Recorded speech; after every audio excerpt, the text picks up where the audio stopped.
Side effects. Al left the drugstore and drove home. His chronic ulcers had gotten worse over the last year, so his doctor had put him on a new medicine, with one of those funny new names in Femtra. He drove home and took the bottle out of the white pharmacy bag. Inside was a pamphlet that listed the usual warnings and such. Take 2 Femtra pills with meals, twice a day. Possible side effects include dry mouth, sleeplessness, irritability, menstrual pain, and mood swings. Stomach upset or constipation may occur the first few days as your body adjusts to Femtra. Children under 13 should not take Femtra. The usual legal disclaimer stuff. He laughed and threw out the pamphlet, without reading all the fine print. He opened the top. Why do they make these stupid bottles so hard to open? And took his dosage of 2 little pink pills. Al took his medicine every day, as directed. Indeed, he did feel somewhat of an upset stomach the first few days.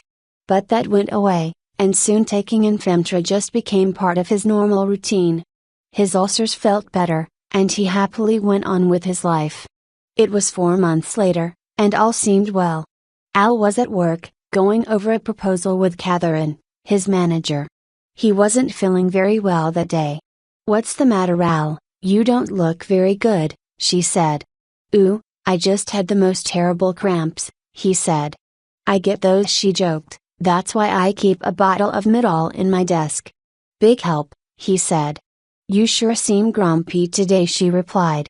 "Well, I've got a headache, cramps, I feel bloated, and I can't sleep." "How is that supposed to make me feel? Do you by any chance have a craving for chocolate?" asked Katheryn. "Actually, yes. Each time I've walked down the hall today, I've stared at the candy machine. I want some, but I don't want to feel any heavier than I do already today." "Al, you've got all the same PMS symptoms I get every month." "Really funny," he said. "No, I really mean it." "Yeah, but men don't get PMS. So lay off. It's not funny. I didn't mean it that way. Don't be so sensitive. I swear you're even acting like a woman today." Al just glared at her. "Do you want to try some of these? They help me with those same symptoms," she said, holding out the bottle of Midol. At this point, Al was miserable. He took the bottle and took a couple of pills. "How's it going, Al?" said Katheryn a while later. "Much better. Those pills really did help me. I'm glad. I'm sorry I teased you so much." "That's okay. I was just in a bad mood. But now I feel a lot better. I even had a chocolate bar." "I'm glad to hear that. I'll see you tomorrow. Have a good night." The next day though, Al was feeling miserable again.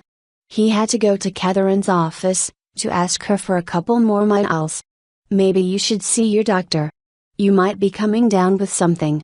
"You might be right," he admitted. Men didn't usually back down and concede that they weren't indestructible. It is hard to get one of them to go see a doctor. Al felt another cramp and wondered if it was gas. He decided to go to the men's room. He went in with his newspaper, another inexplicable thing that men do, and chose a stall to sit in. He read the sports section and waited to see if anything would come out for him. He felt another strong cramp, then felt a release of muscle tension, followed by a plopping sound in the toilet bowl. For some strange reason, a wave of pleasure followed. Then he smelled it, something strange. He looked down between his legs and saw it floating in the toilet, his bloody private parts. Al felt like screaming but had to suppress the urge. He reached down to touch himself between the legs, not believing what he saw. It was so sensitive. And his finger was covered with blood. He took the toilet paper and wiped it off. Then he wiped off between his legs. He looked down there again. It looked like a woman's crotch. "My God," he said in a whispered voice. He touched himself down there again, and it was real. It wasn't bleeding anymore, but there was a slight ooze emanating from the new slit between his legs. It was only a small opening, but it felt like a chasm to him. What do women do? He thought. Then he remembered, tampons. But of course, he didn't have any. So he rolled up a piece of toilet paper, into the approximate shape of one, and tried to stick it on in there. It wasn't strong enough to penetrate without getting bent, so he had to use his finger to help work it in.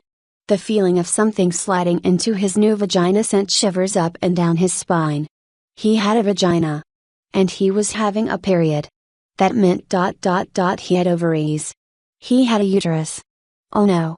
Because that meant that female hormones were filling his bloodstream now, controlling his menstrual cycle. And if he was being exposed to female hormones, that meant that he would start to grow breasts. He was becoming a woman.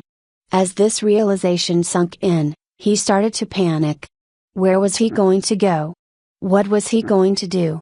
All he could do for now was to hide it from everyone, and hope that it went away. How could he go up to a doctor and say, "Hello, I'm becoming a woman, please help me"? He flushed the toilet, watching his former male parts swirl around and go down the drain. He zipped his pants closed, washed up, and decided to take a walk down the street to the drugstore to buy tampons and Midol. And something to drink. He really needed a drink. Al woke up the next morning, and felt down between his legs, hoping against hope that he was restored. But alas, he still had female genitals. In his heart, he knew it already. But he had to feel, just to be certain. The next day was the same, and the day after that. Al had to sit down to pee, but other than that, he was able to hide his condition from everyone. He was thankful that his period had stopped. It had been very traumatic for him. How did women put up with suffering through it every month? It was hard for him in meetings at work, to look at a woman, and know that between his legs, he was exactly the same as them. He found himself staring at the women's clothes, their hair, their shoes. Was he going to end up like that himself? Or would it stop where it was? Al dreaded finding any further changes, and closely scanned himself every day to try and find something. He failed to notice anything until he wondered why he had arrived at work 10 minutes early for the second day in a row. He was always a few minutes late, so why was he early now? He tried to think through his routine. He went item by item until suddenly it hit him. Shaving. Al hadn't shaved in 2 days. Yet his face was smooth and soft. He couldn't remember. Was his skin always this soft? Or was that changing? And what about his other body hair? He went into the bathroom and opened his shirt. He looked inside, and noticed that there were a lot of hairs that had fallen out, and were collecting at the bottom by the belt line. He quickly closed it up and went back to his desk. Another symptom of his change. He was changing. It was for sure now. And there was nothing he could do to stop it. After a weekend that seemed to be way too long, as Al worried every moment about what was happening to him, he was almost thankful to get back to work. Today of all days, a sexy woman named Trisha from accounting chose to flirt with him. She was famous around the office for how she would show off her cleavage with deep plunging necklines. And here were those wonderful breasts, not far at all from Al's face, as she talked. But first of all, he couldn't flirt back. He knew that he was just like her between his legs. Instead of imaging her inviting pussy there at her center, all he could think about was the chasm between his own legs. And even worse, a new sensation filled his head as he glanced at her lovely bust line, jealousy. It was impossible. He didn't want breasts like those. Yet somehow, deep within, he did. He felt jealous that Trisha was so well built, but he was flat. Where did that response come from? How could it possibly be him thinking that? It was his first inkling that he was changing on the inside too. His thoughts, his feelings. They would all be different when he was a woman. He hadn't realized that until now, and it filled him with a fearful dread. "Why, I tell you," said Sally, after Trisha had returned to accounting, "that Trisha is something else. Waving her hips around like that when she walks, flashing her boobs to all the men. She's just got to be the center of attention all the time." "Yeah," said Al. "And those cheap clothes she wears. She doesn't even have nice shoes. You'd think that she would at least not wear so much makeup either." "Well, aren't you catty?" said Sally. "If I didn't know any better, I would think that you were just jealous." That shut him up right away. It showed? She could tell? How? He had just made a comment. How did women know to read so much into things? They were so complex compared to men. He had never really understood them. But he also realized that he was becoming one now. The sense of dread filled him again. Because if he was becoming a woman on the inside too, that meant that he would think and feel like one in every way possible. Would he still be attracted to women? Or not? He didn't even want to think of the implications. All he could do was go back to work, and try to block it out from his mind. But it was impossible. There was always something reminding him of his status. "What's the matter, Al? A week ago you liked the project plan," said Bill. "Nope. It's not going to work," replied Al. "But you're not looking at it logically," argued Bill. "It is going to work." Bill's logic was precisely calculated. But Al had this feeling inside. In his gut, he just knew that it was futile to try Bill's plan. He looked at Bill's chart again, and it looked fine. He couldn't point to any particular flaw. But the feeling he had inside was too strong to ignore. He couldn't sign on. "Sorry, Bill, I just can't agree with you," said Al. "I'm going to recommend that we shelf the project." "You're going to regret this," said Bill angrily.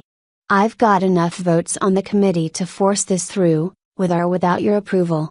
When we're up and running in 3 months, you'll look like a fool." Al didn't reply. He hoped the project was a success, but his heart told him no. He didn't know why he listened to his heart instead of his head on this one, but now it was done. That day, Al went to lunch with a couple of women from his department. They had a great time talking as they ate. "You know, Al, a year ago when I first started here, and we went to lunch," said Virginia, "I didn't really like it. I felt like you were hitting on me the whole time, and the way you stared at my body parts made me feel uncomfortable. But now, it's like being with a friend. I just want to say that you've really grown, as a person. I wanted you to know that." "Thank you," said Al. Grown was right. It was the things he had been growing lately that bothered him. Nipples. There had been a gradual change to his chest since most of the hairs fell off it. The few that remained were very fine and thin, almost invisible. But now he noticed that his nipples were budding. They were definitely larger than before, and the ring of dark color around them seemed bigger too. He knew he wouldn't be able to hide them for long. In addition, he seemed to be putting on weight in his thighs. He was losing weight in his tummy, but it seemed like he gained weight in his hips.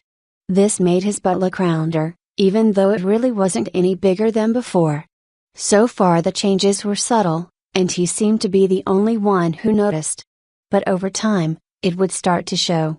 He would have to be careful in choosing which clothes to wear, in order to hide it. Al was staring at Virginia's feet, looking at her shoes. They looked so adorable, with their squared-off toe, thick sole, and slightly raised heel. "I like your shoes, Virginia," he said. "Where did you get them?" "There's this store downtown that sells them at a discount. They don't always have all the sizes you'd want, so I had to get these a little large. But they were a good deal." "Why do you ask?" "I don't know. They just caught my eye," he replied. He didn't want to admit it, but he had caught himself wondering how his feet would look in shoes like that. He had been so conscious of the clothes that the women in the office had been wearing.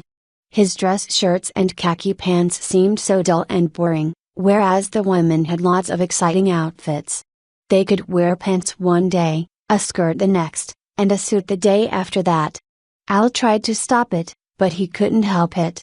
Perhaps it was because he knew that he was changing, and he wanted to see exactly what the women were doing. Perhaps it was because women's clothes turned him on.